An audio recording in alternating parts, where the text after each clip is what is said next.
እግዚአብሔር በእውነት ከመቃብርና ከሞት ያስነሳል። አደገኛ ዘመን ያለንበት ዘመን። በጣም በብዙ ክፉ ነገሮች ታጥረናል። አንዋደድም፣ እንካካዳለን፣ አንተማመንም፣ እንፈራራለን። ለመጋደል ጊዜ እንጠብቃለን፣ ለጦርነት ጊዜ እንጠብቃለን። አንዱን ለማሳደድ ጊዜ ይጠብቃል። ሁሉም አድፍጦ ይጠብቃል።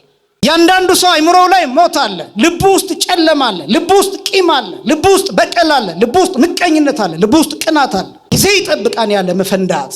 እንደዚህ አይነት ማህበረሰብ ፈጥረናል። ምእመናን፣ ወጣቶች፣ ወንድሞችና እህቶች፣ ኦርቶዶክሳውያን በተለይ ወጣቶች ወንድሞችና እህቶች ራሳችሁን መፈተሽ አለባችሁ። በጌጥ በውበት በሌላ ነገር መምረጥ ቤተክርስቲያኒቷ የግድ እናንተን እንድትከተል ማድረግ ቤተክርስቲያን ያላችሁበት መታ ፈልጋ ወደዚህ ታመጣችኋለች እንጂ እናንተን ተከትላ ግን ገደል አትገባም። ይህን ማወቅ አለባችሁ። ተከበራችሁ ክርስቲያኖች ወንድሞቼና እህቶቼ ልብሳችሁን በበጉ ደም ነጭ አድርጉት። ብዙ የቆሸሹብን ነገሮች አሉ።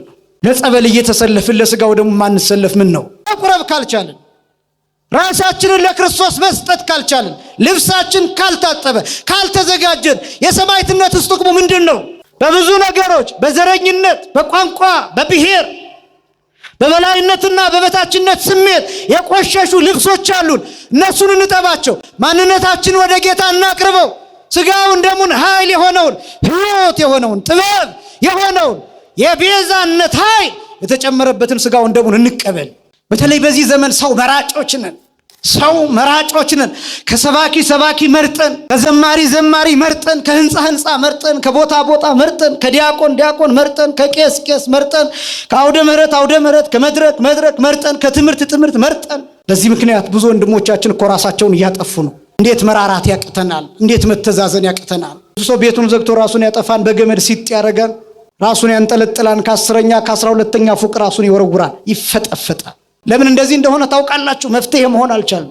ሰዎች ገመናቸውን ሲነግሩን እሱን እንሸጠዋለን። ዩቲዩብ ላይ አውጥተን፣ ቲክቶክ ላይ አውጥተን፣ ፌስቡክ ላይ አውጥተን ወይ ለጓደኞቻችን ነግረን ሚስት የባሏን ገመና፣ ባል የሚስቱን ገመና፣ አባት የልጆቹን፣ ልጆች የእናት የአባቶቻቸውን ገመና አደባባይ ላይ ያሰጡታል፣ ይሸጣል። ምንም ነገር በዚህ ዘመን ይሸጣል። ይህን ኃጢአት እንኳን መተው እንዴት ያቅተናል? መስቀል ላይ ለማረን ክርስቶስ ለታረደልን በግ መስቀል ላይ ራሱን ለሰጠን ጌታ እንዴት ለወንድሞቻችን ይቅርታ ማድረግ ያቅተናል? ብዙ የሚጠቅሙንን ነገሮች ገደል የሰደድን የመጠጥ ታሪክ፣ የጭፈራ ታሪክ፣ የዝሙት ታሪክ እንደ ጀብድ እንደ ጦር ሜዳ ታሪክ የሚሰማበት ዘመን፣ እንደ ፉከራ እንደ ሽለላ የሚሰማበት ዘመን። በብዙ የሚቆጠሩ 20-30 ሆነው በአንድ ጉድጓድ የተቀበሩ አሉ። ሬሳቸውን አሞራና ጅብ በልቶት አጥንታቸው ብቻ የቀሩ አሉ ሜዳ ላይ። ለዚህ ንስሐ ካልገባንበት ከእግዚአብሔር ጋር መታረቅ እንዴት ይቻላል? በስመ አብ ወወልድ ወመንፈስ ቅዱስ አሃዱ አምላክ አሜን። ስብሐት ለእግዚአብሔር ኪያነ ዘፈጠረ ከመ ናምልኮ። እንሰግድለት ዘንድ እናመልከው ዘንድ እንገዛለት ዘንድ እናመሰግነው ዘንድ የፈጠረን አምላካችን እግዚአብሔር የባህርይ ምስጋና ለእርሱ ይሁን። ስብሐት ለማርያም እመ አምላክ እግዝእትነ ወመድኃኒትነ። መድኃኒታችን መመኪያችን ለምትሆን ለእናታችን ለንጽሕት ቅድስት ድንግል ማርያምም የጸጋ ምስጋና ለእርሷ ይሁን። ስብሐት ለመስቀለ ክርስቶስ ዕፀ መድኃኒት ኃይልነ ወፀወንነ።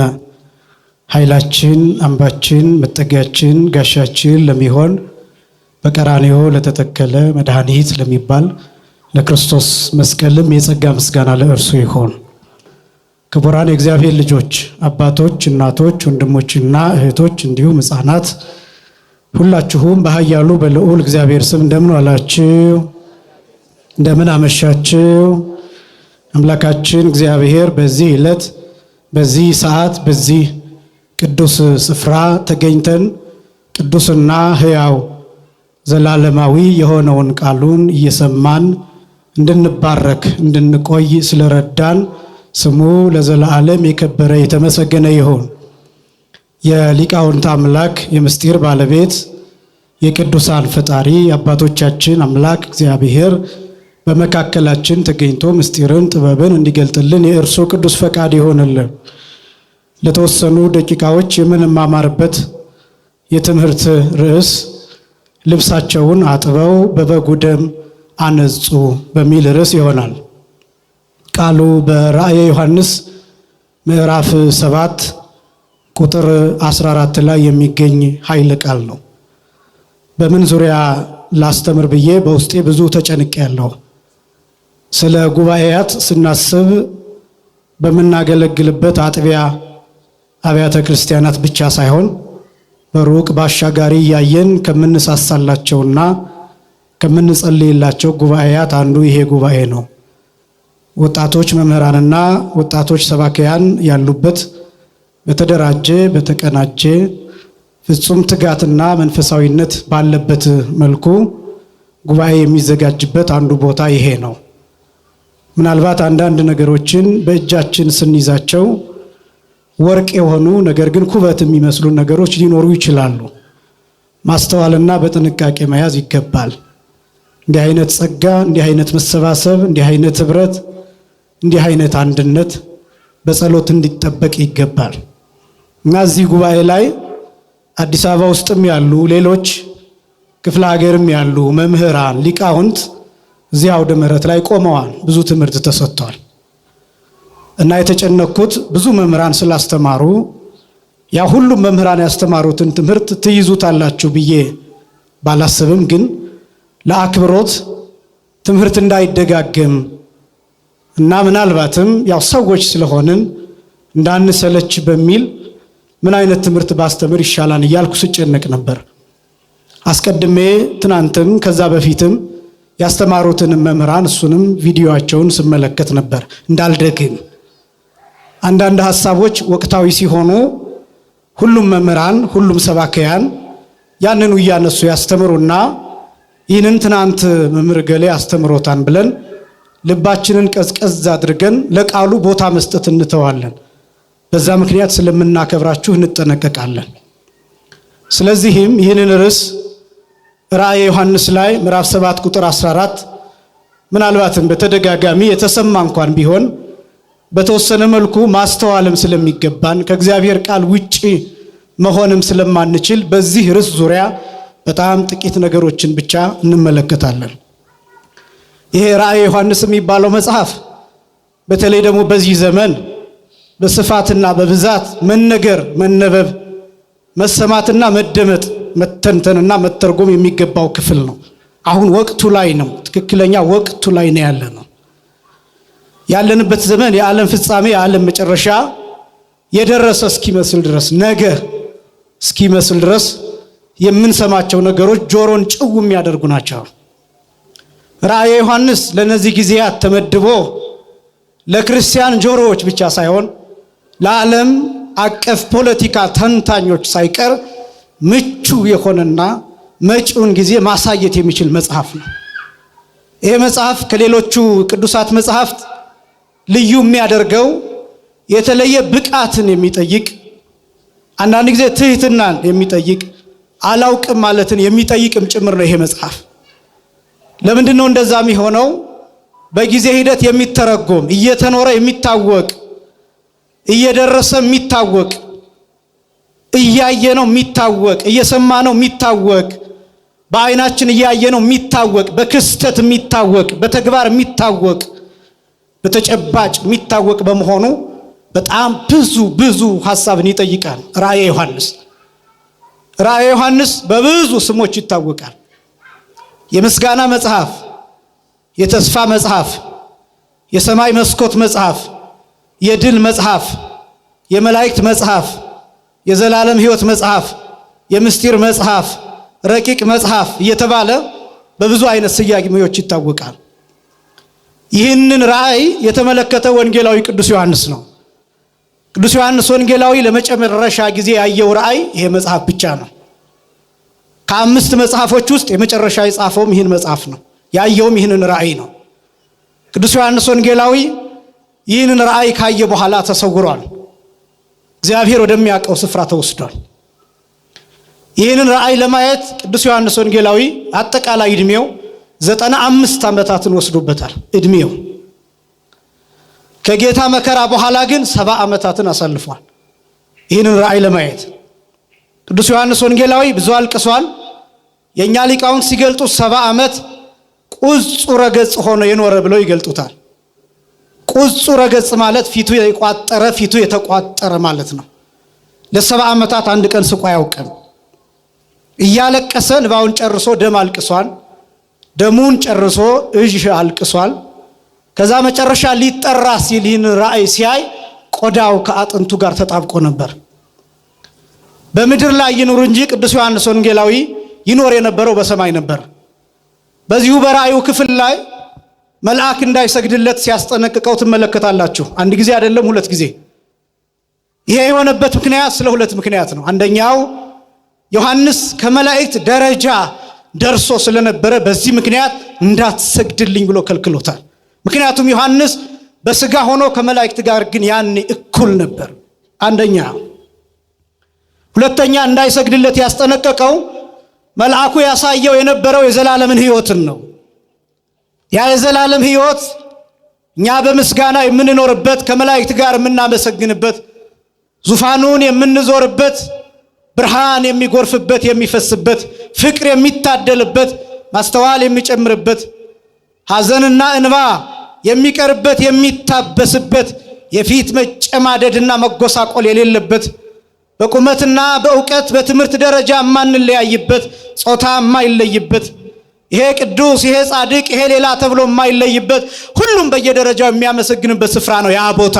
ያን ነበር ሲያስጎበኘው የነበረው። ያ ስፍራ ላይ ሰዎች ለመላእክት አይሰግዱም። ሰዎች ከመላእክት ጋር ሆነው እግዚአብሔርን ያመሰግናሉ።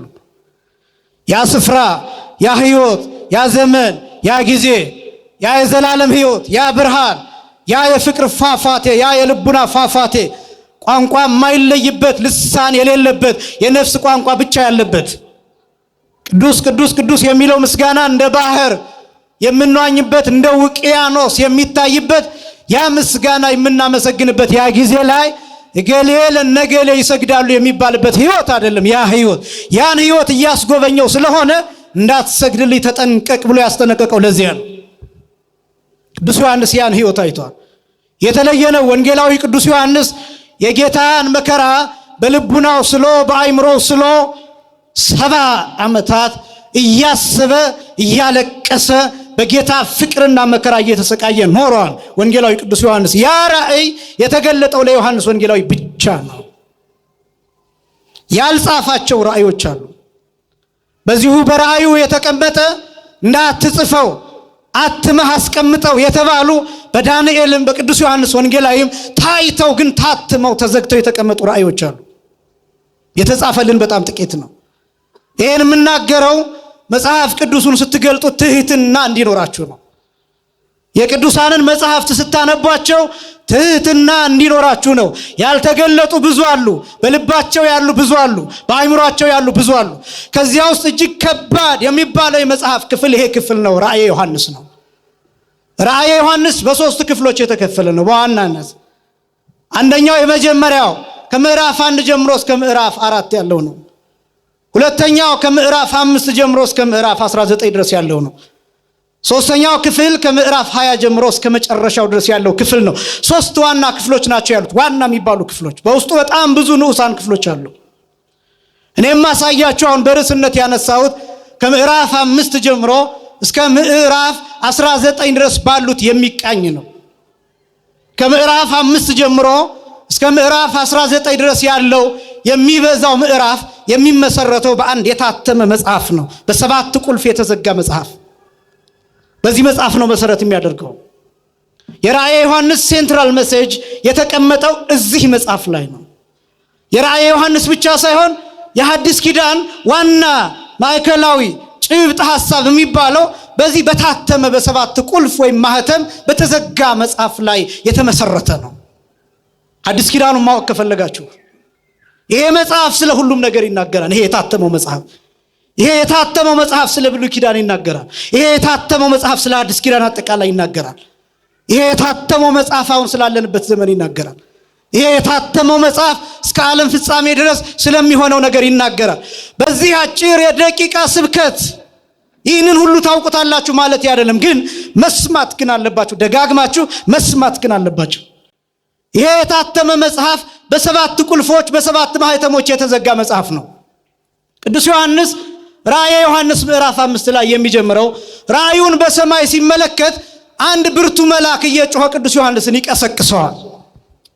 ቅዱስ ዮሐንስ ወንጌላዊን ያነቃዋል። እና ምንድነው የሚለው? ያ ብርቱ መልአክ መጽሐፍ ያሳየዋል። ያ መጽሐፍ በውስጥም በውጭም የተጻፈበት መጽሐፍ ነው። በሰባት ማኅተሞች በሰባት ቁልፎች የተዘጋ መጽሐፍ ነው። የብርቱ መልአክ ጩኸት እንዲህ የሚል ነው። ይህን መጽሐፍ የሚወስደው ሰው፣ ማኅተሞቹን የሚፈታው ሰው፣ የሚያነበው ሰው፣ የሚተረጉመው፣ የሚያብራራው ሰው ፈልግ የሚል ድምፅ ነው ቅዱስ ዮሐንስ ወንጌላዊ ከሰማይ የሰማው ከብርቱ መልአክ። እና ቅዱስ ዮሐንስ አብሮ በህሊናው በልቡናው ይፈልጋል። ልክ በህልማችሁ ውሃ ቢጠማችሁ ውሃ ፍለጋ እንደምትናፍቁት፣ ሸለቆ ባገኛችሁ ቁጥር ውሃ ለመጠጣት እንደምትፈልጉት፣ ፈሳሽ ነገር ባገኛችሁ ቁጥር ያ ጥማችሁን እንዲያረካላችሁ መጠጣት እንደምትፈልጉት ዮሐንስ ወንጌላዊ በዚያ ራእይ ውስጥ ሆኖ ይሰቃያል፣ ይፈልጋል። ወደ ሰማይ በልቡናው ይወጣል፣ ወደ ምድር በልቡናው ይወርዳል። በቀኝና በግራ ይመለከታል ዮሐንስ ወንጌላዊ። መጽሐፉን ግን የሚፈታ አልተገኘም። ተፈለገ ይላል ቅዱስ ዮሐንስ ወንጌላዊ ሲናገር። በሰማይ ተፈለገ፣ ከሰማይ በላይ በምድርም ተፈለገ፣ ከምድርም በታች ተፈለገ፣ ግን ይህንን የታተመውን መጽሐፍ የሚፈታ ሰው ታጣ ይላል። ያን ጊዜ ይላል ዮሐንስ ወንጌላዊ አለቀስኩ ይላል። አንዳንድ ነገሮች ስገባችሁ እንደዛ ትሆናላችሁ። ዮሐንስ ወንጌላዊ ይሄ መጽሐፍ ትልቅ ጉዳይ እንደሆነ ገብቶታል። ይሄ የታተመው መጽሐፍ፣ ይሄ በሰባት ቁልፍ የተዘጋው በሰባት ማኅተም የታተመው መጽሐፍ፣ በውስጥም በውጭም የታተመበት መጽሐፍ፣ የተጻፈበት መጽሐፍ፣ ይሄ መጽሐፍ ክቡር ነገር እንደሆነና ትልቅ ጉዳይ እንደያዘ ገብቶታል። ትልቁ ጥያቄ ግን ይሄን መጽሐፍ ማን ይውሰደው? ከዚያስ ማን ማኅተሙን ይፍታት? ከዚያ ማን ያንብበው? ከዚያስ ማን ይተርጉመው? ማን ያብራራው? ይሄን ጥያቄ መመለስ የሚችል አካል ያስፈልጋል። ከሰማይ በላይ ተፈለገ፣ የለም። በሰማይ መካከል ተፈለገ፣ በመላእክት ከተማ የለም። በምድር መካከል በሰዎች መካከል ተፈለገ፣ የለም። ከምድር በታች ባሉ ካልዕ ፍጥረት ተብለው በሚጠሩ ፍጥረታት ተፈለገ፣ የለም። ስለዚህ አለቀስኩ ይላል ዮሐንስ ወንጌላዊ። ተመለሰ ወደ ኋላ። ዮሐንስ ወንጌላዊ በራእዩ ብሉይ ኪዳንን ኖረው፣ ያን የጨለማ ዘመን ኖረው፣ ያን የፍዳ ዘመን ኖረው። ለምን? ይሄ የታተመው መጽሐፍ አዳምንና ልጆቹን የልጅ ልጆቹን የሚገልጥ ነበር። ይሄ በሰባት ቁልፍ የተዘጋው መጽሐፍ በሰባት መከራ የተዘጋ መጽሐፍ ነበር። በሰባት እርግማን የተዘጋ መጽሐፍ ነበር ይሄ መጽሐፍ። አዳምና ልጆቹ የልጅ ልጆቹ በውስጥና በውጭ የተጻፈው ጽሑፍ የሥጋና የነፍስ መርገም ነበር። በውስጥ የተጻፈው የነፍስ መርገም ነበር፣ በውጭ የተጻፈው ደግሞ የሥጋ መርገም ነበር። ማን ይፍታ? ይሄን የተጻፈውን ማን ያብራራው? ይሄን መርገም፣ የሥጋ መርገም፣ የነፍስ መርገም፣ የሥጋ በደል፣ የነፍስ በደል፣ ዓለም የተሰበረበት በደል፣ ዓለም የተንከራተተበት በደል፣ የበተበታተንበት በደል፣ ከእግዚአብሔር አባትነት የወጣንበት በደል፣ ልጅነት ያጣንበት በደል፣ ከገነት የተባረርንበት በደል፣ ወደ ምድረ ፍዳ የመጣንበት በደል፣ ወደ እሾህ የተጣልንበት፣ ወደ ጨለማ የገባንበት በደል፣ ሰላማችንን ያጣንበት፣ መከራ ውስጥ የሆንበት፣ ከእግዚአብሔር የኮለልንበት እርግማን፣ ያ እርግማን መጽሐፉ ውስጥ ነበር። መጽሐፉ የሰው ልጅ ነው። ውስጡና ውጩ ነፍስና ሥጋ ናቸው። ጽሑፉ መርገም ነው። ይሄን በሰባት እርግማን የተዘጋ መጽሐፍ ማን ይፍታው? ማን ይንብበው? ማን ይውሰደው? ሙሴ አይችልም፣ ኢሳይያስ አይችልም፣ ሕዝቅኤልም አይችልም፣ መልከጼዴቅም ለዘመናት መስዋዕት አቅርበዋል፣ ግን ይሄን መጽሐፍ መውሰድ አይችልም። ለምን? ይሄ መጽሐፍ እንዲፈታ መታረድን ይጠይቃል፣ መስዋዕት መሆንን ይፈልጋል።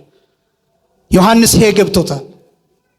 ይሄ 5500 ዘመን መከራ ቅዱስ ዮሐንስ መጥቶ አይምሮው ላይ አረፈ። ከዚያ አለቀሰ። እውነትም ይሄ መርገም የተሸከመውን ይሄን መጽሐፍ ጉዳይ ማን ይፍታዋል? እኔ በጣም የሚደንቀኝ ይሄን ክፍል በወንጌል በሉቃስ ወንጌል ምዕራፍ 4 ቁጥር 16 ጀምሮ ተጽፎ ታገኙታላችሁ። ምእመናን የተወሰነ እንደሚከብዳችሁ አውቃለሁ፣ መስማት ግን አለባችሁ። የሚከብዳችሁ ግን ሁላችሁም አይደላችሁ። ይህን እንደማውቃለሁ፣ ከፍ ያላችሁ ሰዎች እንዳላችሁ እረዳለሁ። የሉቃስ ወንጌል ምዕራፍ 4 ከቁጥር 16 ጀምሮ ጌታ በጉባኤ ቅዳሜ ቀን ያነበበው መጽሐፍ አለ። በናዝሬት ምኩራብ፣ በናዝሬት መቅደስ ያነበበው መጽሐፍ አለ።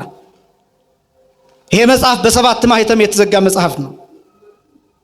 ይሄ መጽሐፍ ትንቢተ ኢሳይያስ ምዕራፍ 61 ከቁጥር 1 ጀምሮ ያለው ክፍል የያዘ መጽሐፍ ነው። ይሄ መጽሐፍ ጌታ ብቻ እንዲያነበው የተጠበቀ መጽሐፍ ነው።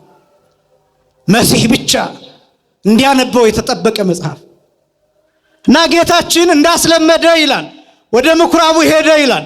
ወተንሥአ ከመ ያንብብ በከመ ያለምድ እንዳስለመደ ሊያነብ ተነሳ ይላል። ያን ጊዜ መጽሐፉን እንደተጠቀለለ ተላላኪው ለጌታ ሰጠው ይላል። ተረተረው መጽሐፉን ወረከበ ኀበ ይብል ወከሲቶ ወረከበ ኀበ ይብል መጽሐፉን በገለጠው ጊዜ እንዲህ የሚል አገኘ ይልና 7 ነገሮችን ይዘረዝራል። ስንት ነገሮችን? 7 ነገሮችን ይዘረዝራል። 7 ነገሮችን በተለይ ግዕዙ 7ቱንም ቁልጭ አድርጎ ያስቀምጣቸዋል። መንፈሰ እግዚአብሔር ዘላዕሌየ ዘበእንቲአሁ ቀብአኒ እዚህንሆሙ ለነዳያን ፈነወኒ ብሎ የሚጀምር ነው። የኔ የባህሪ ሕይወት የመንፈስ ቅዱስ ስለዚህ ጉዳይ ያዋሃደኝ ለድሆች የምስራችን እሰብክላቸው ዘንድ ላከኝ። ለታሰሩን መፈታትን እነግራቸው ዘንድ ላከኝ። የቆሰሉትን እጠግናቸው ዘንድ ላከኝ። ላዘኑት ሰዎች ደስታን እሰብክላቸው ዘንድ ላከኝ። ለተማረኩት ሰዎች ነፃ መውጣትን እሰብክላቸው ዘንድ ላከኝ። ዕውራን ለሆኑ ሰዎች ብርሃንን እሰጣቸው ዘንድ ላከኝ የሚል 7 ነገሮችን ይዘረዝራል። እነዚህ 7ቱ መከራዎች፣ 7ቱ ስቃዮች፣ 7ቱ ማህተሞች፣ 7ቱ ቁልፎች ናቸው። መጽሐፉ በእነዚህ 7 ቁልፎች የተዘጋ ነው። ገረማቸው። ጌታ ይህንን ክፍል ሲያነብ በጣም ተደነቁ ይላል። ወአንስኡ አዕይንቲሆሙ እልሃለው ውስተ ምኵራብ ወነጸርዎ ይላል። በምኵራቡ ዙሪያ ያሉት ሰዎች ሁሉ ትኩር ብለው ጌታን ተመለከቱት ይላል። ደንግጠው። ለምን? ይህን ክፍል ሊያነበው የሚችለው መሲህ ብቻ ነው። መሲህ እንደሆነ ደግሞ ክርስቶስን አላወቁ። እነሱ የሚያምኑት ሎቱ ስብሐት የዮሴፍ የሥጋ ልጅ ነው ብለው ነው የሚያምኑት። እናቱ ማርያም ናት፣ አዎ ልክ ነው፣ ግን ድሃ ናት። የድሃ ልጅ ደግሞ ንጉሥ መሲህ ሊሆን አይችልም ብለው ነው የሚያምኑት። ይህን መጽሐፍ በመካከላቸው አነበበው። ይሄ መጽሐፍ ተጠቅሎ ታስሮ የተቀመጠ መሲህን የሚጠብቅ ነፃ አውጭ የሚጠብቅ ንጉሥ የሚጠብቅ ሮማውያንን የሚያሳድድ ኢየሩሳሌምን ከጠላት እጅ ፈልቅቆ የሚያወጣ ንጉሥን የሚጠብቅ መጽሐፍ ነው። ያኔ ነው የሚያነበው ብለው ነው የሚጠብቁት እነሱ። ድሆች የተባልነው እኛ ነን። የታሰርነ የተባለው እኛ ነን። ቅኝ የተገዛ ነው እኛ ነን። ዕውራን የተባልነው እኛ ነን። እኛን ደግሞ ነፃ የሚያወጣን ይሄ የጠራቢ ልጅ አይደለም ሌላ ነው ብለው ነው የሚጠብቁት። አንዳንድ ጊዜ እንደዛ ይሆናል። ምእመና ማን ነፃ እንደሚያወጣቸው አታውቁ። ማትጠብቋቸው ሰዎች ይጠቅሟቸዋል። ያላከበራችኋቸው ሰዎች፣ የረገጣችኋቸው ሰዎች፣ የናቃችኋቸው ሰዎች፣ ከህይወታችሁ ያስወጣችኋቸው ሰዎች፣ ረግጣችሁ የመጣችኋቸው ሰዎች ማን እንደሚጠብቃችሁ አታውቁ። ቡትቱ የለበሰው ሰው ሊሆን ይችላል በጸሎት የሚጠብቃችሁ ከሊቃነ ጳጳሳቱ ይልቅ፣ ከኛ ከአገልጋዮቹ ይልቅ፣ ከካህናቱ ይልቅ፣ ከቀሳውስቱ ይልቅ፣ ባህታውያን ከምትሏቸው ይልቅ መንገድ ዳር የሚተኙት ላስቲክ ወጥረው የሚኖሩት እነሱ ሊሆኑ ይችላሉ። በጸሎት የሚጠብቋቸው ታቦት የሚጠብቁት እነሱ ሊሆኑ ይችላሉ።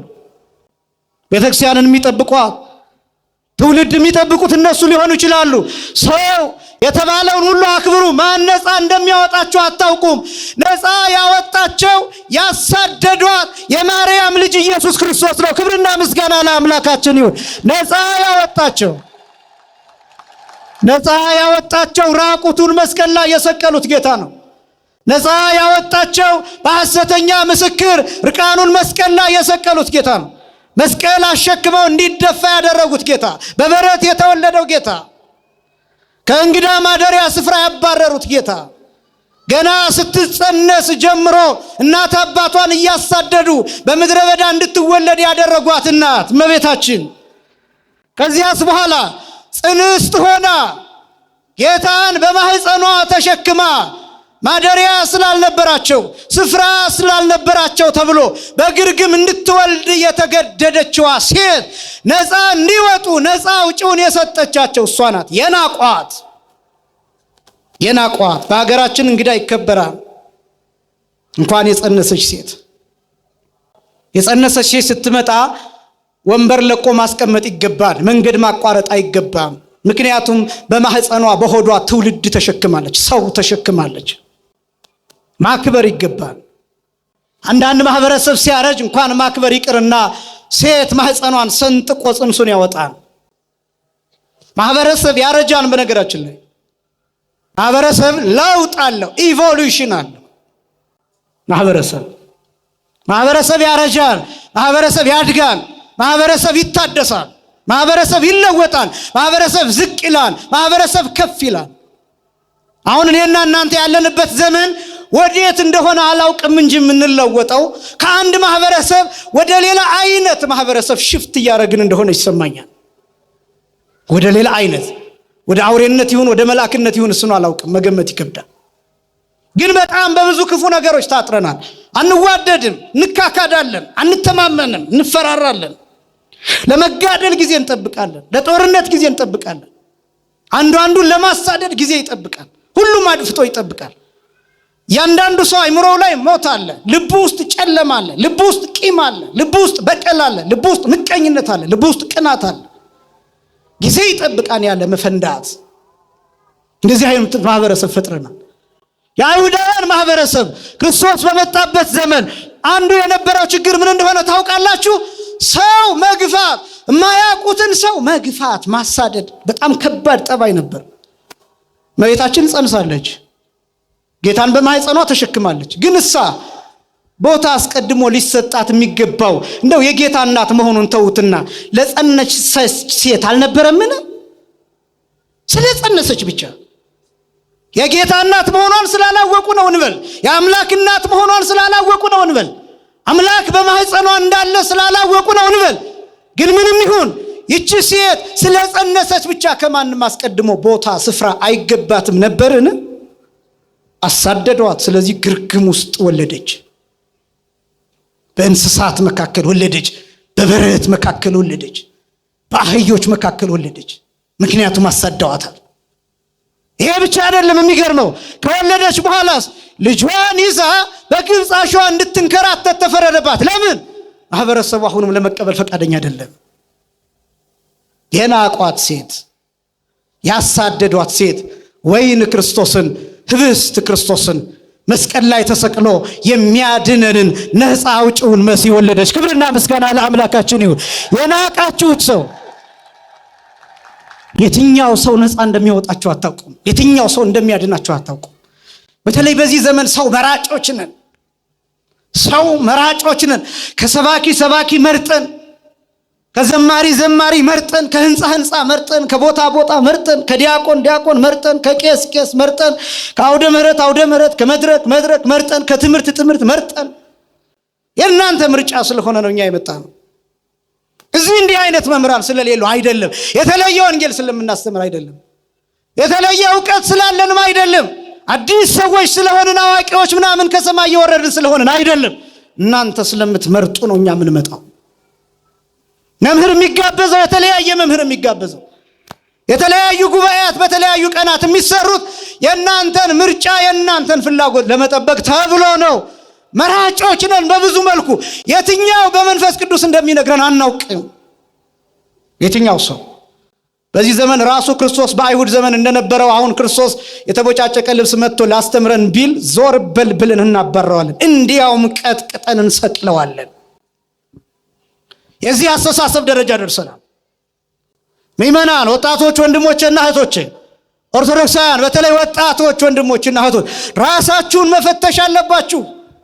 በጌጥ በውበት በሌላ ነገር መምረጥ ቤተክርስቲያኒቷ የግድ እናንተን እንድትከተል ማድረግ። በነገራችን ላይ ቤተክርስቲያን ወጣቱን እንድትከተል ማድረግ ካለባት ምን ማድረግ እንዳለባት ታውቃላችሁ? የአርሴናልና የማንቸስተር ኳስ ጨዋታ እዚህ በስክሪን ማሳየት አለባት ማለት ነው። እናንተን ከተከተለች ስርዓት ይጠፋል። እናንተን ከተከተለች ማህሌቱ ይጠፋል። እናንተን ከተከተለች ቅዳሴው ይጠፋል፣ ዜማው ይጠፋል፣ ወዙ ይጠፋል፣ ለሃዩ ይጠፋል፣ ትርጓሜው ይጠፋል። እናንተን ነማንንና ምን አይነት ትምህርት እንደምትፈልጉ ጭምር እናውቃለን። ምን አይነት ትምህርት ምን አይነት ስብከት እንደሚስማማችሁ ጭምር እያወቅን ነው የአባቶቻችንን ትምህርት የምንነግራችሁ። ትርጓሜው ሲረዝም ብዙዎቻችሁ ደስ እንደማይላችሁ እናውቃለን። በጣም ሁሉም ሰው የታይታ ላይ አዲስ ነገር ላይ ሾርትከት ላይ እነዚህ ነገሮች ላይ ያተኮረ ነው። ቤተክርስቲያን ያላችሁበት መታ ፈልጋ ወደዚህ ታመጣችኋለች እንጂ እናንተን ተከትላ ግን ገደል አትገባም። ይሄን ማወቅ አለባችሁ። በርግጥ ትፈልጋችኋለች፣ በርግጥ ትከተላችኋለች፣ በርግጥ ከዛ በኋላ ደግሞ ወደዚህ ታመጣችኋለች። እናንተንና የእናንተን ፍላጎት ተከትላ ግን ቤተክርስቲያን ስርዓቷን አታጣም። ለዚህ ነው ኦልድ የምትመስላችሁ ቤተክርስቲያን ነው። ለዚህ ነው ጥንት የምትመስላችሁ፣ ለዚህ ነው ያረጀች የምትመስለው።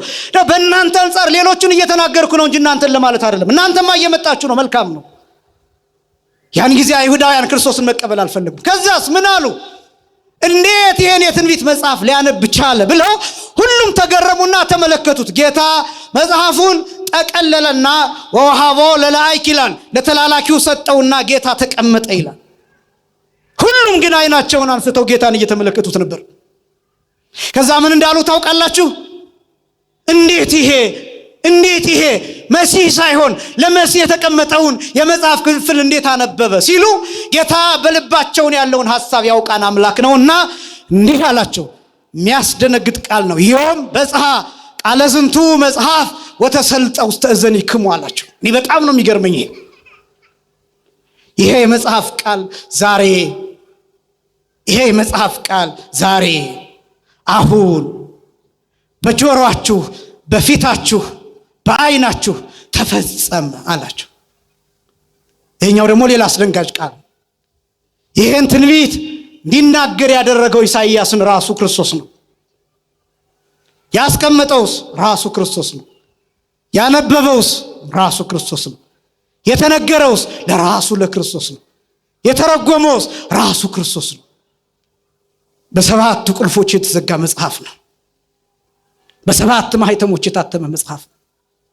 ይሄን መጽሐፍ በአይሁድ ፊት አነበበው። ከዚያስ ነገራቸው።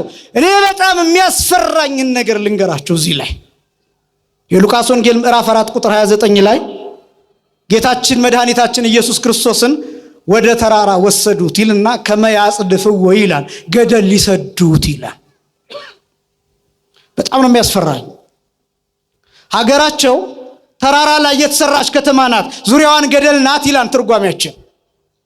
ከዛስ ጌታን ወደ ተራራ ቀስ አድርገው ያዋሩ ወሰዱት። ከዛስ የገደል አፋፍ ሲደርሱ ገፋ አድርገው ገደል መስደድ።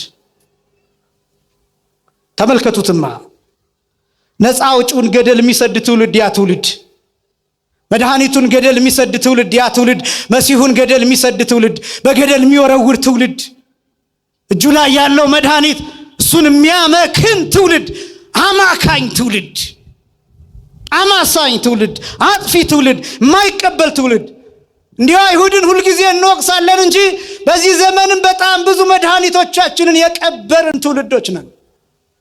ብዙ የሚጠቅሙንን ነገሮች ገደል የሰደድን፣ ሊቃውንቱን ማናከብር፣ መምህራትን ማናከብር፣ ትልልቅ ሰዎች የማይከበሩባት ሀገር፣ ያቀኑ ሰዎች ዝም የሚሉበት ሀገር፣ የክለብ ታሪክ እንደ ጀብድ የሚሰማበት ዘመን፣ የመጠጥ ታሪክ፣ የጭፈራ ታሪክ፣ የዝሙት ታሪክ እንደ ጀብድ እንደ ጦር ሜዳ ታሪክ የሚሰማበት ዘመን፣ እንደ ፉከራ እንደ ሽለላ የሚሰማበት ዘመን። ምን እንደሆነ መንፈሳዊነት፣ ሀገር ምን እንደሆነ፣ ወጣትነት ምን እንደሆነ፣ ሰውነት ምን እንደሆነ በማያውቁ ሰዎች ፖድካስት ተስበን የነሱን እየሰማን ትልልቅ ሰዎች አፋቸውን ይዘው ቁጭ እንዲሉ ያደረግን በእውነት የመከንን ትውልድ ነን። እግዚአብሔር በእውነት ከመቃብርና ከሞት ያስነሳል። አደገኛ ዘመን ያለንበት ዘመን። ትልልቅ ሰዎች አይደመጡበትም ዘመኑ። አባቶች አይናገሩበትም ዘመኑ። ወታደሮች ጀብድ የሰሩ ሀገሪቱን ደም አፍሰው አጥንት ከስክሰው ያቆዩ ሰዎች አይደመጡበትም ዘመኑ። ተንቀው ያሉበት ዘመን ነው። ይሄ ዘመን በሚዲያ ወጥተው ቀድመው ያወሩ ሰዎች ብቻ የሚከበሩበት ዘመን ነው። ከጀርባ ያሉት ሞተር የሆኑት ዋና የሆኑት አባቶች የማይደመጡበት ዘመን ይሄ ዘመን። የ3 ደቂቃ ስብከት እንደ ዕውቀት የሚቆጠርበት ዘመን፣ እንደ መጽሐፍ የሚቆጠርበት ዘመን፣ እንደ ስንክሳር የሚቆጠርበት ዘመን። በጣም ከባድ ዘመን ነው። ወጣቶች ወንድሞችና እህቶች እየተቆጣኋቸው አይደለም፣ ላስጨንቃችሁም አይደለም። ዘመኑን ግን እንድታውቁት ያስፈልጋል። ብዙ ነገሮችን ገደል ሰደናል፣ ሰዎችን ገለናል። በሚሊዮን የሚቆጠር ህዝብ ሞቷል በጦርነት። ገዳዮች ነን። ንስሐ ልንገባበት ያስፈልጋል። ልንጸጸትበት ያስፈልጋል። ልናለቅስበት ያስፈልጋል። ብዙ ሕፃናት እየለመኑ ነው ሜዳ ላይ ወጥተው። እናት አባቶቻቸውን የገደልንባቸው ሕፃናት፣ ታላላቅ ወንድሞቻቸውን በጦርነት የገደልንባቸው ሕፃናት አሁን በመኪና መስኮት እጃቸውን እያወዛወዙ ይለምኑናል፣ ሳንቲም ይጠይቁናል። የሚጠይቁት የተቸገሩት የራሳቸው እድል ሆኖባቸው እንዳይመስላችሁ፣ እኛ እድላቸውን ቀምተናቸው ነው። እኛ ለምኞታችን ያፈናቀልናቸው ያሳደድናቸው ናቸው። በአደባባይ የሰራነውን ኃጢአት በአደባባይ እንዲነገር እንኳን አንፈልግም፣ እንድንጸጸበት አንፈልግም። ገደል የሰደድናቸው ብዙ ሰዎች አሉ። በብዙ የሚቆጠሩ 20-30 ሆነው በአንድ ጉድጓድ የተቀበሩ አሉ። ሬሳቸውን አሞራና ጅብ በልቶት አጥንታቸው ብቻ የቀሩ አሉ። ሜዳ ላይ ሬሳቸው አስከሬናቸው ወደ ወንዝ ተጥሎ ወንዝ ይወሰዳቸው አሉ። ለዚህ ንስሐ ካልገባንበት ከእግዚአብሔር ጋር መታረቅ እንዴት ይቻላል? እግዚአብሔርን ማታለል እንዴት ይቻላል? ቢያንስ እንኳን በውስጣችን ይሄ ጸጸት ካልተሰማን። ክርስቶስን ገደል ሊሰዱት ወሰዱት። ወሐለፈ እንተ ማእከሎሙ፣ በመካከላቸው አልፏቸው ሄደ። የመጀመሪያው መተላለፍ ይባላል። ያን በሰባት ቁልፍ የተዘጋውን መጽሐፍ ጌታ ከፈተው። ክብርና ምስጋና ለአምላካችን ይሁን። ይሄ መጽሐፍ ብዙ ጉዳያችን የያዘ መጽሐፍ ነው። ታሪካችንን የያዘ መጽሐፍ ነው። አስደናቂ መጽሐፍ ነው። አስገራሚ መጽሐፍ ነው ይሄ መጽሐፍ። ከዛ ይሄን መጽሐፍ የሚፈታ ሰው ሲታጣ አለቀስኩኝ አለ ዮሐንስ። ከዚያስ ያ ብርቱ መልአክ ዮሐንስ ብሎ ጠራኝ። አታልቅስ አለኝ። ቀና ብዬ ተመለከትኩኛል። ቀና ብዬ ስመለከት እነሆ መጽሐፉን የሚወስደው ማህተሙንም የሚፈታው ተገኝቷል። የይሁዳ አንበሳ የዳዊት ስር የሆነው የታረደው በግ እርሱ ማህተሙን ይፈታ ዘንድ መጽሐፉንም ይወስድ ዘንድ ይችላል ብሎ አሳየኝ። ደስ አለኝ አለ። ወዲያውም ቀና ብዬ ስመለከት እንደታረደ በግ ቆሞ አየሁት አለ። ምን እንዳለ በግ? እንደታረደ በግ። የታረደ በግ ሲቆም አይታችሁ ታውቃላችሁ? የታረደ በግ ማለት ታርዶ የነበረ ከዛ ሕያው ሆኖ የተነሳ ማለት አይደለም። ታርዶ ቆሟል። ይሄ ነው እንደታረደ በግ ማለት። ታርዶ ቆሟል። ቆዳው ተገፏል። ደሙ እየተንጠባጠበ ነው። አንገቱ ላይ ቢላ ያረፈበት ጉድጓድ ይታያል። ደሙ እያዘራ ነው። የታረደው በግ ግን ቆሟል። እንደታረደ በግ ቆሞ አየሁት ማለት የታረደ በግ የተባለው ጌታ ነው። መታረድ መስዋዕትነቱ ነው። እንደታረደ በግ ቆሞ አየሁት የሚለው ደሙ እየተንጠባጠበ መታየቱን የሚያሳይ ነው። ምን ነው ዛሬ ደሙ ይንጠባጠባልን ቢባል አሁን መቼ ያፈሰሰው ደም? ያን ጊዜ ቀራንዮ መስቀል ላይ። የት ይንጠባጠባል? እዚህ ቤተክርስቲያን ውስጥ ዕለት ዕለት የሚሰጣው ስጋ፣ ዕለት ዕለት የሚሰጠው ደም፣ ትኩስ ደም፣ ይሄ ሕይወት የሚሆነው ደም፣ ይሄ ጥበብ የሚሆነው ደም፣ ይሄ አቅም የሚሆነው ደም፣ ይሄ የሚያነጻው ደም ይታወቃቸዋል። ይሄ የሚያነጻው ደም፣ ይሄ ሕይወት ኃይል የሚሰጠው ደም፣ ከክርስቶስ ጋር አካልህን የሚሰራው ደም፣ ለዓለም የሚበቃው ደም፣ ይሄ የማይዝግ ደም፣ ይሄ የማይከረፋ ደም፣ ይሄ የማይሸት ደም፣ ይሄ ንጹህ የሆነው ቅዱስ የሆነው ነፍስ የተለየው መለኮት የተዋሃደው ደም፣ ያ ደም ዕለት ዕለት በቤተክርስቲያን ያለማቋረጥ ይፈሳል። ጽዋው ውስጥ ይፈሳል። እንደዛ ነው የቅዳሴ ስርዓት። እንደዛ ነው የቅዳሴ ምስጢር። ካህኑ ስጋውንና ደሙን ሲፈትትና ሲቀዳ 10 ጣቶቹ በደም ይነከራሉ። ይህንን ታውቃላችሁ? የበቁት አባቶቻችን ያዩታል። ልክ እንደ ነጭ በግ እግሩን ከጻሕሉና ከጽዋው ላይ ሲያደርግ ያዩታል የበቁ አባቶቻችን። ዕለት ዕለት ክርስቶስ ይሰዋን ማለት አይደለም። አንድ ጊዜ የተሰዋ መስዋዕት ዕለት ዕለት ግን በቤተክርስቲያን ትኩስ ሆኖ ሳይቀዘቅዝ ይሰጣል። ክብርና ምስጋና ለአምላካችን ይሁን። ይሄ ነው እንደታረደ በግ። የጌታ ፍቅር ሲገባችሁ እንደታረደ በግ ቆሞ ታዩታላችሁ።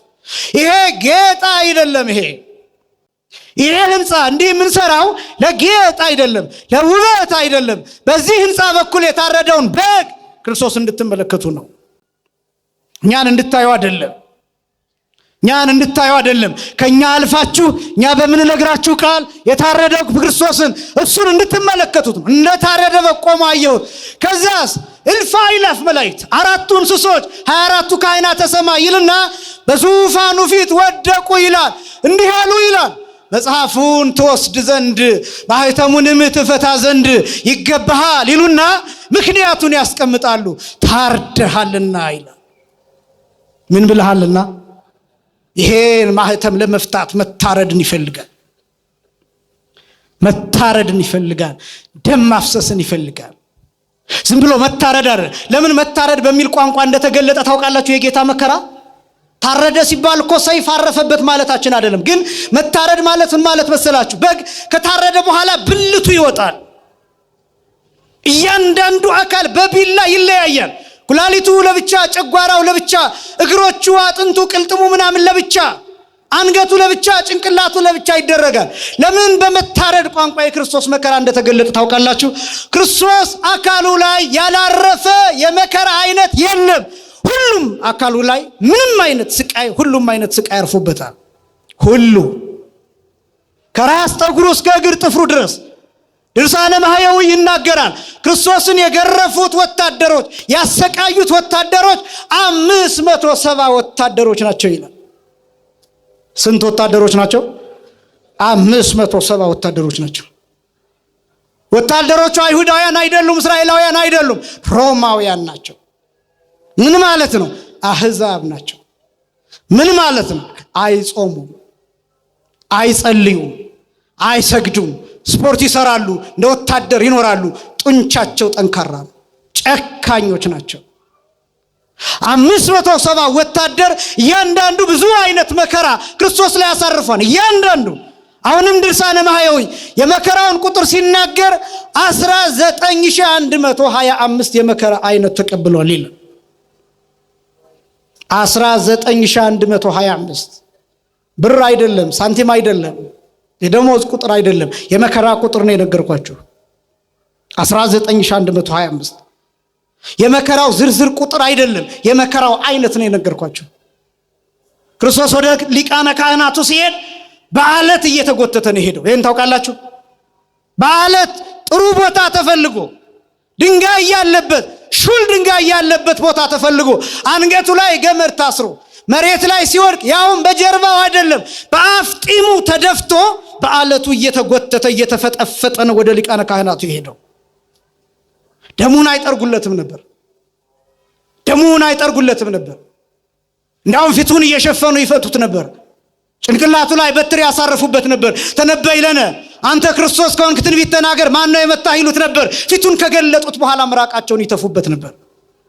ሁሉንም አይነት ስድብ ተሰድቧል። ሁሉንም አይነት መከራ፣ ሁሉንም አይነት ስቃይ ተቀብሏል ክርስቶስ። መታረድ ማለት ይሄ ነው። በላዩ ላይ 70 የሚደርስ የብረት እሾህ ጭንቅላቱ ላይ ተደርጓል። ከ70 ውስጥ ይላል ድርሳነ ማህየዊ አንዱ ረጅም ነው ይላል። አንዱ በአናቱ በጭንቅላቱ ትክክል የተደረገ ነው። በሚስማር በመዶሻ ከላይ ሲመቱት እስከ ልቡ ድረስ ይወጋው ነበር። እስከ ልቡ ድረስ ውስጥ ለውስጥ። ይሄ ሁሉ ሆኖ ምን እንደሚል ታውቃላችሁ? የሚያደርጉትን አያውቁምና ምን በላቸው? ገለነው ማረን፣ ገርፈነው ማረን፣ ጎትተነው ማረን፣ ወግተነው ማረን፣ ቸንክረነው ማረን። የሰቀልነው እኛ ነን፣ ስለ ኃጢአታችን ነዋ የተሰቀልነው። የገረፍነው እኛ ነን፣ ስለኛ ነዋ የተገረፈው። ቅዱስ ጳውሎስ ሲናገር ወሶበ እንዘ ጸሩንነ በሞተ ወልዱ ተሳሃለነ፣ ጠላቶቹ ስንሆን በልጁ ሞት ይቅር አለን ይላል። ክብርና ምስጋና ለስም አጠራሩ ይሁን፣ ስለ ምሕረቱ ስለ ርኅራኄው። አዎ ይህን ሁሉ አሰቃይተነዋል። ስጋው አልቆ ነበር። አንድ ገራፊ የጌታ ጀርባ ላይ አንድ ግርፋት አሳርፎ ሲነሳ የጅራፉ ጫፍ ላይ ሁልጊዜ እንደምትሰሙት ሹል የሆኑ አጥንቶችና ብረቶች ተቀምጠውበታል። የጅራፉ ጫፍ ላይ አንድ ገራፊ የጌታ ጀርባ ላይ ጅራፉን አሳርፎ ሲያነሳው እፍኝ ስጋ ይበተናል። ከጀርባው ተነስቶ አየር ላይ ይበራል። ጽዋ የሚሞላ ደም ከጀርባው ተነስቶ መሬት ላይ ይረጫል። አንድ ጽዋ ሙሉ ደም። ክርስቶስ ሲሞት ስጋው አልቋል፣ ደሙ አልቋል። አጥንት ብቻ ነው መስቀል ላይ የነበረው። አጥንት ብቻ። በአንድ ሰው አካል ከ6 ሊትር ጀምሮ ደም ሊገኝ ይችላል። እንደየቁመቱ እንደየመጠኑ ከ4.5 ሊትር እስከ 6.5 ሊትር ደም በሰውነታችን ውስጥ ይገኛል። ክርስቶስን በመካከለኛ ቁመት ብንወስደው 6 ሊትር ደም እንደ ሰውነቱ ስለሚተነተን 6 ሊትር ደም ፈሶ እስኪያልቅ ድረስ ክርስቶስ ተገርፏል። መታረድ ማለት ይሄ። ስናርድ በጎቹ ምንድነው የምናደርገው? እናርዳቸውና ደማቸውን በገል በምናምን እንቀበለዋለን፣ አልያም መሬት ላይ ይፈሳል። ደማቸው ፈሶ እስኪያልቅ ድረስ ይተዋሉ። ከዛ በኋላ ቆዳቸው ይገፈፋል። ደሙ ፈሶ ካለቀ በኋላ ነው ስጋው የሚበተን ነው የሚለያየው። መታረድ ማለት ይሄ ነው። መታረድ ቃል እኮ የለው፣ ቃል እኮ የለው፣ ቋንቋ እኮ የለው። አለማፈራችን ነው የሚገርመኝ። አለማፈራችን የታረደ ክርስቶስ እያለን የታረደ በግ እያለን ራሱን ለሞት የከፈለ አምላክ እያለን ግን ኃጢአት እንሰራለን። ቢያንስ ኃጢአቶቻችን የውስጥና የውጭ ተብለው ይከፈላሉ። ኢምፖርት የምናረጋቸውና ኤክስፖርት የምናረጋቸው ኃጢአቶች አሉ። በነገራችን ላይ ባህርያዊ ኃጢአትና ባህርያዊ ያልሆነ ኃጢአት አለ። ባዮሎጂካል የሆነ ኃጢአትና ባዮሎጂካል ያልሆነ ኃጢአት አለ። ባዮሎጂካል የሚባለው ኃጢአት ከሰውነታችን ከስነ ህይወታችን የሚመነጭ ኃጢአት ነው። ለምሳሌ ረሃብ፣ ጾም ነው አሁን ያለንበት። ምናልባት አንድ ሰው 3 ቀን ጾሙን ቢሰነብት ነገ ጧት ያገኘውን ነገር ሊበላ ይችላል። ለምን? ይሄ ሰው 4ኛ ቀኑ ነው፣ ቀጥሎኛን መብላቱ ነው ከሰነበተ። ያ ከሚሆን ብሎ አንዳች ነገር ሊበላ ይችላል። ይሄን ጾም የመሻር ስህተት ከየት ነው ያመጣው ቢባል ከባዮሎጂው ነው ያመጣው። ለምን? ውስጡ ኢነርጂ ይጠይቀዋል፣ ኃይል ይጠይቀዋል፣ ፍላጎት ይጠይቀዋል። ዝሙት ላበረታታ አይደለም፣ ግን ባዮሎጂካል ሰው ከመሆናችን የሚመነጭ ኃጢአት ነው። እንዲህ ስለሆነ ኃጢአቱን መስራት አለብን ማለት አይደለም። ነገር ግን ለምሳሌ ቅናት፣ ምቀኝነት፣ መጠላላት እነዚህ ባዮሎጂካል አይደሉም። ከውጭ አምጥተን ባዮሎጂካል አስመስለን የምናኖራቸው ኃጢአቶች ናቸው። ቅናት ሆርሞናል አይደለም። ዝሙት ሆርሞናል ነው። ረሃብ ሆርሞናል ነው። ከሰውነታችን ጋር የተገናኘ ነው። ይሄኛው ቅናት፣ ምቀኝነት፣ በቀል፣ ቂም የሚባለው ግን ከውጭ እናስገባውና ከሆርሞናችን ጋር አዋህደን የተፈጥሮ እናስመስለዋለን። ይህን ኃጢአት እንኳን መተው እንዴት ያቅተናል? መስቀል ላይ ለማረን ክርስቶስ ለታረደልን በግ መስቀል ላይ ራሱን ለሰጠን ጌታ እንዴት ለወንድሞቻችን ይቅርታ ማድረግ ያቅተናል? እንዴት ይቅርታ መጠየቅ ያቅተናል? እንዴት መራራት ያቅተናል? እንዴት መተዛዘን ያቅተናል? በዚህ ምክንያት ብዙ ወንድሞቻችን እኮ ራሳቸውን እያጠፉ ነው። ይቅር ማለት አለማለት ብቻ እንዳይመስላችሁ፣ ህይወታቸውን እየተከታተልን ምናስጨንቃቸው ሰዎች አሉ። ቤት ዘግተው የሚኖሩ፣ እኛን ማየት የሚፈሩ፣ እኛን ማየት የሚያፍሩ፣ ከኛ የሚሸሹ፣ የሚጨነቁ ሲያዩን፣ የሚደነግጡ ሲያዩን ጨለማ ምን ሆንባቸው ሰዎች አሉ። ለምን? በአሽሙርና በስላቅ መከራቸውን ፍዳቸውን የምናበላቸው ሰዎች። ብዙ ሰው ቤቱን ዘግቶ ራሱን ያጠፋን፣ በገመድ ሲጥ ያደርጋል፣ ራሱን ያንጠለጥላን፣ ከ10ኛ ከ12ኛ ፎቅ ራሱን ይወረውራል፣ ይፈጠፈጣል። ለምን እንደዚህ እንደሆነ ታውቃላችሁ? መፍትሄ መሆን አልቻለም።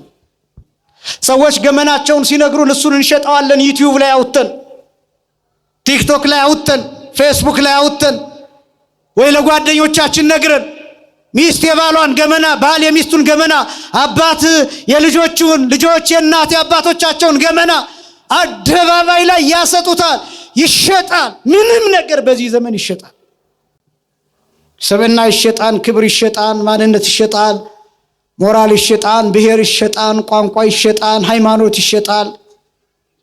በቃ ምንም ገንዘብ ካወጣ ምንም ነገር ይሸጣል። የታረደ በግ አለን ወዳጆቼ፣ የተሰቃየልን አምላክ አለ ወዳጆቼ።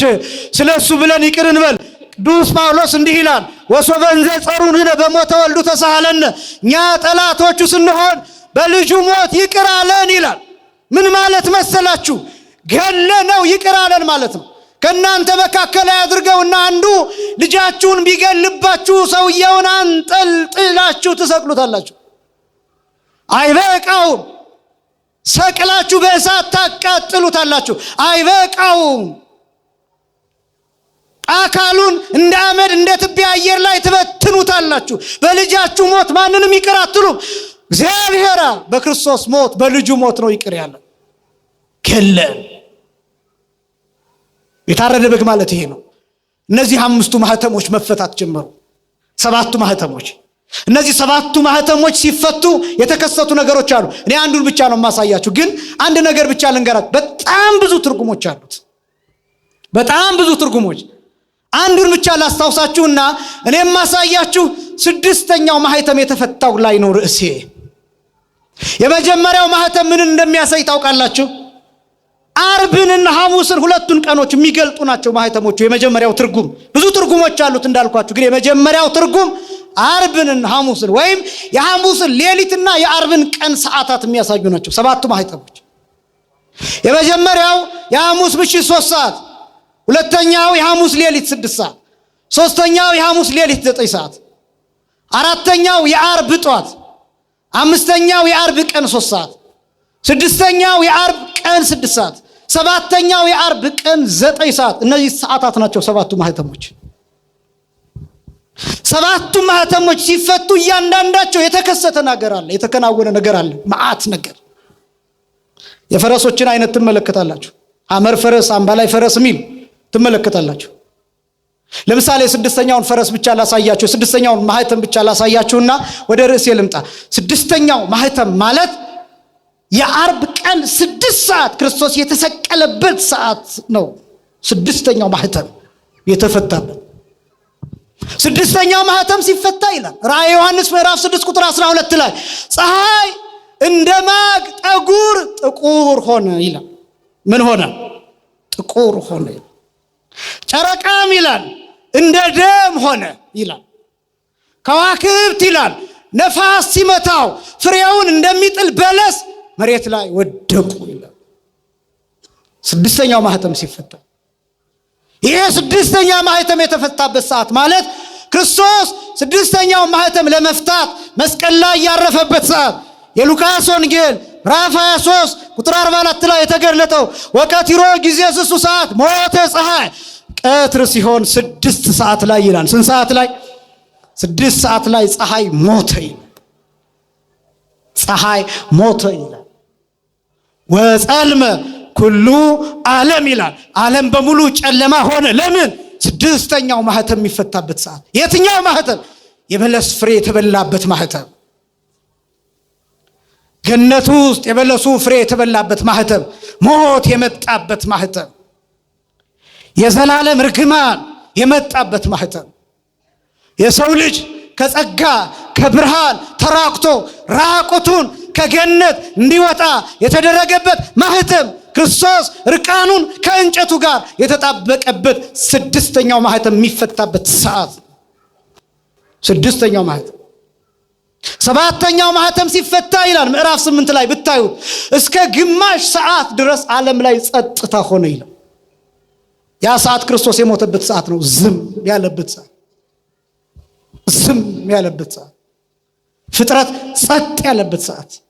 ዓለም እንደገና ሁለተኛ የተሰራበት ሰዓት። እኛ እንደገና የተፈጠርንበት ሰዓት። አስደናቂ ሰዓት። ያ ሰዓት ክርስቶስ የሞተበት ሰዓት። 6ኛው ማህተም ሲፈታ ይሄ ብቻ አይደለም የተከናወነው። በሰማይ ይላል መልአኩ ዮሐንስ ብሎ ጠራኝና ዘንባባ የያዙ ነጭ የለበሱ ብዙ አእላፍ ቅዱሳንን አሳየኝ ይላል። እነዚህ እነማን ናቸው ብሎ ጠየቀኝ ይላል። እያጠቃለልኩ ነው። እነዚህ እነማን ናቸው ብሎ ጠየቀኝ ይላል። ጌታዬ አንተ ታውቃለህ እንጂ እኔ ምን አውቃለሁ አልኩት ይላል ዮሐንስ። እነዚህ ከታላቁ መከራ የመጡ ናቸው። ልብሳቸውን አጥበው በበጉ ደም አነጹ አለኝ። ከታላቁ መከራ የመጡ ናቸው። የመጀመሪያው ከየት የመጡ ናቸው? ከታላቁ መከራ የተባለው የመጀመሪያው የጌታ መከራ ነው። የጌታ ሞት ነው ታላቁ መከራ የተባለው። ከሞት ነው ህይወት የተገኘ። ከድካም ኃይል ይገኛል። ከሞት ትንሣኤ ይገኛል። ከመቃብር ትንሣኤ ይገኛል። ከድካም ኃይል ይገኛል። ከጨለማ ብርሃን ይገኛል። ብርሃን የጨለማ ልጅ ነው። ብርሃን የጨለማ ውላጅ ነው ወይም የጨለማ ልጅ ነው። እነዚህ የምታዩቸው አምፖሎች የሚደምቁት ጨለማ ስለሆነ ብቻ ነው። በብርሃን አይደምቁም። ፀሐይ ሲወጣ እነዚህ ምንም ናቸው። ብርሃን የሚታየው ከጨለማ ነው። የብርሃን ትርጉም ራሱ የሚገባችሁ ከጨለማ ከመጣችሁ ነው። ጨለማ ካያችሁ ነው የብርሃን ትርጉም የሚገባችሁ። ከደካማ ነገር ኃይል ይወጣል። ከሞት ሕይወት ተገኝቷል። ክርስቶስ በደከመበት ሰዓት መስቀል ላይ ይህች ኃያል የሆነችው ቤተ ክርስቲያን ተገኘች። ክብርና ምስጋና ለአምላካችን ይሁን። ከታላቁ መከራ ቅዱሳን ኃያላን የሚባሉት ከጌታ ድካም የተገኙ ናቸው። ከጉድጓድ ነው የተወለድነው። ከቁስል ነው የተወለድነው። እኛ የቁስል ልጆች ነን። እስኪ በሉ የቁስል በሉ ልጆች ነን። የጌታ ቁስል ልጆች ነን። ቅዱስ ነቢዩ ኢሳይያስ ሲናገር ትንቢተ ኢሳይያስ ምዕራፍ 53 ላይ ወበቁስለ ዚአሁ የሆነ ንሕነ በእርሱ ቁስልኛ ምን አለን ይላል ተፈወስን ይላል። ግዕዙ ግን በእርሱ ቁስል እኛ ሕይወት አገኘን ይላል። ምን አገኘን? ከቁስሉ ነው የተወለድነው። ልክ የለንጊኖስ ጦር የጌታ ጎን ውስጥ ሰምጦ ሲገባ ጉድጓድ ሲሆን ጦሩን ሲነቅለው ደምና ውሃ ሲወጣ ዓለም ከጌታ ጎን እንደገና ተወለደች። ክብርና ምስጋና ለአምላካችን ይሁን። ያን ጊዜ ጌታ በስጋ ሞቶ ነበር። ምን ብሎ ነበር? ከሞቱ ተወለድን። ቅዱስ ኤፍሬም እንዲህ ብሎ ተናገረ በዓርብ ውዳሴ ማርያም ዘዚ አነ ሞተ ነሳ ወእንቲአሁ ሕይወተ ወሀበነ። የእኛን ሞት ወስዶ የእርሱን ሕይወት ለእኛ ሰጠን። ከጉድጓዱ ተወለድን። ያ ነው ታላቁ መከራ የሚባለው። እነ ቅዱስ ጊዮርጊስ የተገኙት ከዚህ መከራ ነው። ሰማዕታት የተገኙት ከዚህ መከራ ነው። በሰማያዊቷ ህብረት ነጭ ለብሰው ዘንባባ ይዘው የሚያመሰግኑት የተወለዱት ከዚህ መከራ ነው። ከታላቁ መከራ የተገኙ ናቸው። ከጌታ ቁስል፣ ከሞት፣ ከመታረድ የተገኙ ናቸው። ከደም የተገኙ ናቸው። የደም ልጆች ናችሁ እናንተ። የጌታ የደም ልጆች ናችሁ። የደም ቀለበት፣ የደም ኪዳን ያላችሁ። ወንጌል የደም ውጤት ነው። በደም የተጻፈ ነው፣ በቀለም አይደለም። በምናውቀው ቀለም አይደለም የተጻፈው። ወንጌል በክርስቶስ ደም የተጻፈ ነው። ቤታችሁ ያለውን መጽሐፍ ቅዱስ አንብቡት። ቃሉ በክርስቶስ ደም የረቀቀ የጸደቀ የተጻፈ ነው። አንተ በደም የተገኘ የተዋጀ ነው። ውለታው ይግባችሁ፣ ክብራችሁ ይግባችሁ፣ ማንነታችሁ ይግባችሁ። በደም የመጣችሁ እንደሆናችሁ ተረዱ፣ ወቁ። የደም ልጆች ናችሁ። ስለ ኃጢአት ይቅርታ የፈሰሰ የአዲስ ኪዳን ደም የተሰጣችሁ ናችሁ። የደም ልጆች ነን ከታላቁ መከራ። ከዚያስ ልብሳቸውን አጥበው በበጉ ደም ያነጹ ናቸው። ልብሳቸው መጀመሪያ የታጠበ ነው። ማንነታቸው የታጠበ ነው። ልብስ የተባለው ልጅነት ነው። የታጠበ ነው ማለት የተዘጋጁ ናቸው፣ የተረዱ ናቸው፣ ያመኑ ናቸው። ከዚያስ በበጉ ደም ልብሳቸውን አጥበዋል። ምን ያደረጉ ሰዎች ናቸው? የቆረቡ ሰዎች ናቸው። የጌታን ስጋና ደም የተቀበሉ። ባጭሩ በጣም ብዙ ትርጉሞች አሉት። ልብሳቸውን አጥበው በበጉ ደም ያነጹ የሚባሉት የቆረቡ ስጋውን ደሙን የተቀበሉ ሰዎች ናቸው። ማንነታቸው በጌታ ደም ንጹሕ የሆነ፣ ሰውነታቸው ለክርስቶስ እንደሚገባ የሆነ፣ ለጌታ እንደሚገባ የሆነ፣ ለቤተ ክርስቲያኒቱ ክብር የሚመጥን፣ ከመላእክት ጋር የተቀላቀሉ፣ የሰማዩን ልብስ የለበሱ፣ ዘላለማዊነትን የተጎናጸፉ፣ ክርስቶስን በስጋቸው ውስጥ ያደረጉ፣ ዙፋን የሆኑ፣ መቅደስ የሆኑ፣ ሕያው መቅደስ። እነዚህ ሰዎች ናቸው ልብሳቸውን በበጉ ደም ያጠቡ። የተከበራችሁ ክርስቲያኖች ወንድሞቼና እህቶቼ፣ ልብሳችሁን በበጉ ደም ነጭ አድርጉት። ብዙ የቆሸሹብን ነገሮች አሉ። አንዳንዶቻችን ስጋው ደግሞ ሳንቀበል ጳጳሳትን እንሳደባለን። እኔ ሊቃነ ጳጳሳትን አንተች የሚል አቋም የለኝም። በአግባብ በስርዓት ግን ይቻላል። ቆርቦ የማያውቅ ሰው ግን እንዴት ካህናትን መናገር ይቻላል? ስጋው ደሙን ያልተቀበለ ሰው፣ ከምስጢራት ያልተሳተፈ ሰው፣ ቤተ ክርስቲያን እስከ ውስጥ እስከ መቅደስ የማያውቃት ሰው ግን እንዴት አድርጎ ክህነትን መሳደብ ይቻላል? ማቃለል እንዴት ይቻላል? በብዙ ነገሮች፣ በዘረኝነት፣ በቋንቋ፣ በብሔር፣ በበላይነትና በበታችነት ስሜት የቆሸሹ ልብሶች አሉን። እነሱን እንጠባቸው። ማንነታችን ወደ ጌታ እናቅርበው። ስጋውን ደሙን ኃይል የሆነውን ሕይወት የሆነውን ጥበብ የሆነውን የቤዛነት ኃይል የተጨመረበትን ስጋውን ደሙን እንቀበል። ለጸበል እየተሰለፍን ለስጋው ደሙ ማንሰለፍ ምን ነው? ሕፃናትን እያቆረብን እኛ ትተን እየሮጥን ምንሄድ፣ በፒጃማ መተን ሕፃናትን ብቻ አቁርበን ወንጌል ሳልሰማ እየሮጥን ወደ ቤታችን ምንሄድ ምን ነው? ሌሎች ሲቆርቡ አይተን እነሱን ብቻ አድንቀን እኛ ከዚህ ምስጢር የተለየን ምን ነው? ተምረን መበተን፣ ወንጌል ሰምተን መበተን፣ ተሰብስበን መበተን፣ በተግባር ማናውል፣ በስራ ማናሳይ። እነዚህ ከሆንን የወንጌል ጥቅሙ ምንድነው? የጉባኤ ጥቅሙ ምንድነው? የክርስትና ጥቅሙ፣ የኦርቶዶክሳዊነት ጥቅሙ ምንድነው? የመምጣት ጥቅሙስ ምንድነው? የማመን ብልጫው ጥቅሙ ምንድነው? ክርስቲያኖች መቁረብ ካልቻለን፣ ራሳችንን ለክርስቶስ መስጠት ካልቻለን፣ ልብሳችን ካልታጠበ፣ ካልተዘጋጀን የሰማዕትነትስ ጥቅሙ ምንድነው? ሰይፍ ቢመጣ፣ እሳት ቢመጣ፣ ስለት ቢመጣ፣ ሞት ቢመጣ፣ መገደል መሰደድ ቢመጣ ስጋውን ደሙን ካልተቀበልን እኛ ማንን? ከየትኛው ነገድ ከየትኛው መንጋ ነው የምንቆጠረው? እኛ በጉ ታርዶ ደሙንና ስጋውን ካልበላን የበጉ መታረር ጥቅም ምንድነው? ይህን ካልተረዳን የኛ ብልጫ የኛ ጥቅም ምንድነው? ክርስቲያኖች ይህን ማወቅ ይገባል። ልብሳችንን አጥበን በበጉ ደም ማንጻት፣ ከዚያስ ከቅዱሳን ጋር ቅዱስ ቅዱስ ቅዱስ የሚለውን ምስጋና ዘንባባ ይዘን ማመስገን አለብን። ልብሳቸውን አጥበው እነሱ በበጉ ደም አነጹ። ምናከብራቸው ለዚህ ነው። ቅዱሳንን ምንወዳቸው ለዚህ ነው። እኛም ከዚህ ህብረት መቀላቀል እንችላለን። እርሱም ደግሞ በሰራነው ኃጢአት ንስሐ ገብተን ስጋውን ደሙን ተቀብለን ቆርበን ማጠቃለያውን አድርገን ከቅዱሳን ጋር በሰማይ በህብረት መኖር እንችላለን። አምላካችን እግዚአብሔር ከቅዱሳን ህብረት ሁላችንንም ይጨምረን። ልብሳችንን አጥበን በበጉ ደም እንድናነጻ እርሱ አምላካችን ክርስቶስ ይርዳን። ያስተማረን የአባቶቻችን አምላክ እግዚአብሔር ይክበር ይመስገን።